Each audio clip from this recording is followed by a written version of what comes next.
खुलुमबाय लोगोफोर, नोंथांमोननि गेजेराव आं दिनै माखासे शायरि लानानै फैदों। आसा खालामो नोंथांमोना खोनासंलांगोन होननानै।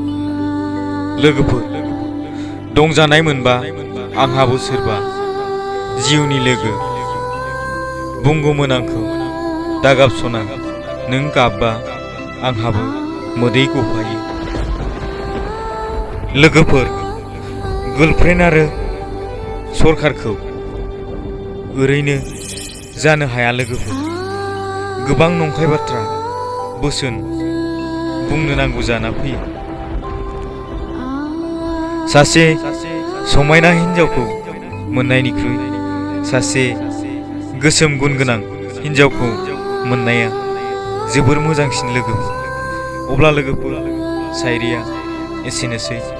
आसा खालामो नोंथांमोना चेनेलाव गोदानब्ला साबस्क्राइब खालामना सापर्ट खालामगोन होननानै। नोंथांमोना आंनि चेनेलाव खन्थाइफोर शायरिफोर लिरनानै हरनो हागोन। लोगोफोर, एसेनोसै, गोजोन्थों।